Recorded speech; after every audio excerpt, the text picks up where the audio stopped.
क्या है कि पहला चरण में जो वोट होगा दैट इज आपका 152 सीट्स के लिए है।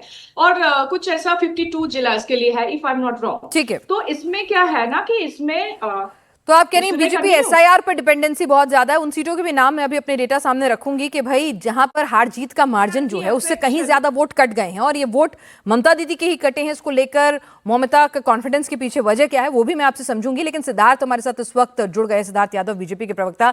सिद्धार्थ जी, अभी संजय शर्मा जी ने कहा कि इस 152 फर्स्ट फेज में अगर आपको वाकई में मैजिक फिगर 148 आपको छूना है, सेकेंड फेज की सीटें वैसे ही आपके लिए बहुत अच्छा नहीं है। वहां पे साउथ बंगाल और ग्रेटर कोलकाता का रीजन आता है। 18 सीटें आपने पिछली बार हासिल की थी। Max to max upper limit भी कर दें, 3 गुना भी प्रदर्शन कर दें, तो आपको फर्स्ट फेज से मिनिमम 94 टू 100 सीटें निकालनी है। कैसे निकालेंगे, कहां से निकालेंगे? संजय शर्मा जी तो कह रहे हैं 15 और आपका नुकसान हो जाएगा। देखिए, सबसे पहले मुझे लगता है कि जो नीचे भी एक टिकर आपका चल रहा है कि 100 सीटें बीजेपी की आना ये चुनौती है। ये चुनौती नहीं, हकीकत होने जा रही है। 100 से ऊपर ये जो फर्स्ट फेजेस में भारतीय जनता पार्टी ला रही है, और उसका कारण मैं आपको बता देता हूं। ये तो सबकी सहमति होगी कि जिस फर्स्ट फेज के चुनाव हो रहा है वो भारतीय जनता पार्टी का स्ट्रॉन्ग होल्ड रहा है पहले से। उत्तर बंगाल भारतीय जनता पार्टी का स्ट्रॉन्ग होल्ड रहा है। दुर्गापुर मेदिनीपुर में भी भारतीय जनता पार्टी ने पिछली बार अच्छा परफॉर्म किया था। उस जोन के अंदर भी भारतीय जनता पार्टी इस बार बहुत गेन कर रही है, इसमें कोई दो राय कहीं नहीं है। आप किसी से भी पूछेंगे।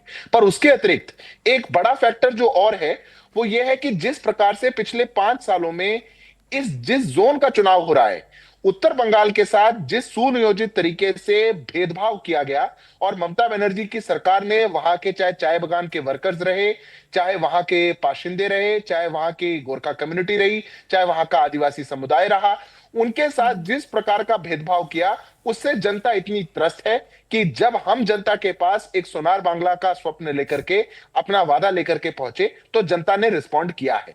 अब ममता बनर्जी केवल और केवल कुछ क्षेत्रों पर डिपेंडेंट है। जिस डिपेंडेंसी की बात आप कर रहे हैं कि अगर 100 सीटें भाजपा की नहीं आई तो सरकार हम नहीं बना पाएंगे, इसका उल्टा है। ममता बनर्जी कुछ स्पेसिफिक जगहों पर, चाहे फिर वो मालदा का कुछ क्षेत्र हो, मुर्शिदाबाद का कुछ क्षेत्र हो, या कलकत्ता के आसपास, जहां पर वो अपने घुसपैठिए वोट बैंक पर डिपेंडेंट है, वो केवल वहां पर सोच रही है कि मैं अधिक से अधिक सीटें ले आऊं, तभी मैं मैजिक फिगर को क्रॉस कर पाऊंगी, जो कि मुझे नहीं लगता कि इस बार होने वाला है। भारतीय जनता पार्टी ने लेकिन बहुत सिद्धार्थ जी, मजबूती के आपने तो साथ। मुझसे ज्यादा बेहतर तरीके से, क्योंकि आप लोग तो चुनाव लड़ रहे हैं, आपने तो हमसे ज्यादा तरीके से एक एक सीट का एनालिसिस किया होगा। लगभग लगभग फर्स्ट फेज में, if I am not wrong, approximately 47 seats ऐसी हैं जहां 10% से ज्यादा वोटों के अंतर से, मतलब मार्जिन जो था हार जीत का वो 10% था। तो ऐसे में 47 सीटें, तो देखिए प्रैक्टिकल होकर सोचते हैं कि 10% का वोट स्विंग हो जाएगा, ऐसा क्या कर दिया बीजेपी ने? देखिए, जब हम 3 सीटों पे थे और 3 से 77 पे जा रहे थे, तब भी हमसे पूछा जा रहा था कि आपने ऐसा क्या कर दिया है कि आप सरकार बनाने के करीब जा रहे हैं। हम 38% वोट शेयर पर पहुंचे। उससे पिछले चुनाव में हम केवल 3 सीट पर थे, हम 15% भी नहीं थे।